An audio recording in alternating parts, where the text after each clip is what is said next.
So welcome to my video on Exodus, and I just want to make the point that we're not perfect, and only Jesus is perfect. We can never be perfect. Let's just prove it to you quickly. This translation I'm using, the New King James's translation, that's the original Protestant or Reformed translation, so it's really powerful. But then we got, and that's the Bible we think is perfect. This is a great National Geographic history guide, and it turns out that some of the authors are absolutely brilliant, and some got a bias towards like another religion, Islam, or they got a bias that they think that Jesus didn't come back fully human after he came back to life. That was the guy at the very end. So that's not perfect, because he did come back to life fully. Otherwise, there wouldn't be all these people like me so alive and happy, because we believe that Jesus came back to life. Then there's other slant to it. So I've got a Bible that is very gently written, that seems more than perfect, by the University of Cambridge. And then one that's very strict but also very gentle, by the University of Oxford. The two favorite universities, of people, English universities. So I'm going to read from the original Reformed or Protestant, how you say, negatively or positively, version of the Bible. The original is, sorry, I'm struggling here. The original is the New King James's version. In the King James's version in modern English, so New King James's. And it's about Moses, and the reason I'm saying about that we're not perfect, because except for Jesus, was because actually Jesus wasn't like encompassing the whole world like we do now on the internet, and at the same time he doesn't encompass all of the Old Testament, like in the Bible. So he's somehow, even though he represents God to us, being sent from God, he isn't even as big as the whole Bible. He uses the Old Testament to talk about the predictions of himself that we call prophecy, and also about the description of humans connected, how we're connected with God, and also descriptions of God, about God, really, God, the God of all of us. That's so. So again, the description about the Exodus, the book of Exodus, is the story of the book of Exodus is the story of Moses, or the account of Moses freeing or leading the people to freedom, the holy people to freedom. And they're called Israelites because they're all descended from one man whom God renamed Israel, originally Jacob. And Jacob is the grandson of Abraham and the son of Isaac. So here we go, and the freedom that Moses leads about 1 million people, including women and children, about 1 million people into the desert out of Egypt. That freedom is directly a metaphor for the freedom that Jesus gives the whole world, if you believe in Jesus. So if you believe that Jesus gives you freedom and that Moses gave the Israelites freedom, and they are directly connected as a picture, in a picture language, you have to see that Moses was far from perfect, and all the people on the earth are far from perfect, but Jesus is perfect. So Jesus is like a smaller person giving the whole, but he gives the whole world freedom. So same with these different Bibles and also this textbook from the National Geographic, easy reading textbook. National Geographic there, look, is easy reading.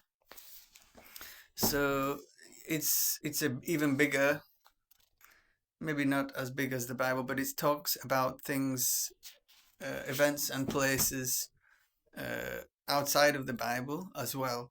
So you could say it's smaller than the Bible, talking about something bigger than the Bible. Uh, um, and yet, the Bible talks about things in a much more important way than just one textbook. You know, but actually the Bible, there is much more is words in this, maybe 5 times more words than this, or 10 times. This is very thin paper, and yeah, there's much more. It's a bigger book, this one, than that. Just very thin paper. So let's read the story of the freedom that Moses gives to the people. So this is the build-up, verse 15. We're on now, and it's the build-up to why we call them the holy people, the Israelites, because God trains them in holiness. And when you see that they were not holy and that they are becoming holy, you think that they are not holy compared to us.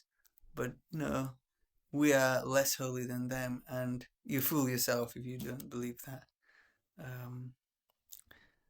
And when you look at how much we've learned since then, it is simply that fact, how much more we know, that makes us better than them. But yeah, these are the original holy people who knew much less than us. So again, it's one of those funny things of how much we know, but how good we are. It's not the same thing. Yeah, I've learned something there, which is the whole purpose of this. So, verse 15. Then the king of Egypt spoke to the Hebrew midwives. So, Hebrew is another name. I don't know why, but they're called Hebrews, the Israelites. And I don't know why. It's something. It's people have different names for the same thing in many different places in the world, and in this the word Hebrew, I don't know where that comes from. Okay, so then the king of Egypt spoke to the Hebrew midwives. So that's people who, it's usually women, who help when there is a pregnancy about to give birth, and they rush to the family and to the pregnant mother to help her, to assist her. I mean, we see it on TV with they bring a clean towel and warm water to keep them clean and safe and protected. And I'm sure it should be in a warm room as well, so they don't get cold. So this is the context of the difficult situation that they're in, that they want to escape from. So then the king of Egypt spoke to the Hebrew midwives, of whom the name of one was Shiphrah and the name of the other Puah, Puah. And he said, when you do the duties of a midwife for the Hebrew women and see them on the birth stools, if it is a son, then you shall kill him. But if it is a daughter, then she shall live. So this is ancient times in Egypt, when the pyramids were around, things like that. Or maybe before the pyramids, it's that old. But the midwives feared God and did not do as the king of Egypt commanded them, but saved the male children alive. So they disobeyed the command of the king who ruled over them, because they believed that God cares for us and wants to protect us. So that's the reason. Yeah. So the king of Egypt called for the midwives and said to them, "Why have you done this thing and saved the male children alive?" And the midwives said to Pharaoh, so Pharaoh again is another name for the same person, the king of Egypt. And he said to Pharaoh, "Because the Hebrew women are not like the Egyptian women, for they are lively and give birth before the midwives come to them." So they're saying they told a short lie to get away with it, like a trick. They played a trick on the king or Pharaoh. They played a trick saying that the Israelite or Hebrew children are so lively, enthusiastic types of babies that they give birth quickly and they don't get there in time. And that fooled and tricked the king, Pharaoh. So it says, verse 20, "Therefore God dealt well with the midwives." So God is pleased with this trick that they played, because it's not a bad trick. It's a good trick. So that's an important difference. So, and the people multiplied and grew very mighty. And so it was, because the midwives feared God, that he provided households for them. So you see, fearing a good God is not a bad thing. So isn't that ironic? This is the world we live in, and that's why we need to get involved and not just sit and pray like we do too much in the wealthy situation. So final verse 22. So Pharaoh commanded all his people, saying, "Every son who is born you shall cast into the river, and every daughter you shall save alive." So that's obviously going to reduce the population, because the Egyptians are afraid that now, many years later, that they're being taken over by the Hebrew Israelites. So chapter 2, let's carry on. So it's getting worse now, and there's more and more reason for the Israelites to want to go back after many years, go back to the land where Abraham moved to at the beginning. That is the land of Canaan or Canaan. It's spelt Canaan, so that's how I say it. But it's popularly said to be called Canaan. And that is the Holy Land, what we know as the Holy Land. So, chapter 2, and a man of the house of Levi went and took as wife a daughter of Levi. So, this is now chapter 2, the build up to Moses, the birth of Moses. So the woman conceived and bore a son, and when she saw that he was a beautiful child, she hid him 3 months. But when she could no longer hide him, she took an ark of bulrushes. So an ark must be a chest, but made from bulrushes. So that's like they're about 6 foot tall. These long, it's like grass, but it's tall and grows in the water.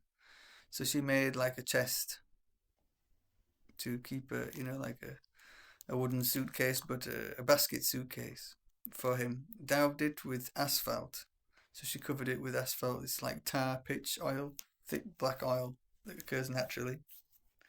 So they must have had some of that nearby. And pitch, asphalt and pitch. I thought they were the same thing. 2 words for the same thing again, asphalt and pitch. Put the child in it and laid it in the reeds by the riverbank. And his sister stood afar off to know what would be done to him. So that's Moses' sister. So she was perhaps a young girl. So and his sister stood afar off to know what would be done to him.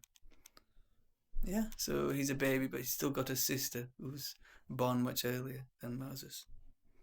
And his sister stood afar off to know what would be done to him. So this is a small girl. So a very nice picture there. The basket is put into the reeds, where the reeds is probably what the big basket was made from, and she put him in there. Then the daughter of Pharaoh came down to bathe at the river, and her maidens walked along the riverside. And when she saw the ark among the reeds, she sent her maid to get it. And when she opened it, she saw the child, and behold, the baby wept. So this "and behold" means that there was a certain presence of holiness of God in this child, this baby. So it was an important moment. Otherwise, they wouldn't say this "and behold." So continue now, the second half of verse 6. So she had compassion on him and said, "This is one of the Hebrews' children."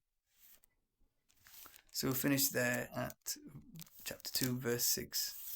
And yeah, it's an exciting story, and we pray that we'll keep a right mindset that yes, Moses is a special child, but he's not a perfect like you or I or nobody except for Jesus is perfect. So we pray we'll keep a good mind set about that, and we'll keep looking forward to the story going on where Moses is the leader and frees the people that are trapped and who were originally welcomed by Egypt because the son of Jacob or Israel, whom God called Israel, the son of Jacob, Joseph, brought a lot of prosperity and help to Egypt, but then after many years, and Jacob's descendants, after they'd grown into a huge number of people, they forgot, the Egyptians forgot about how blessed and helped they were from Joseph, and started to fear the huge population that the Jacob's families, sons had and families had grown into. Okay.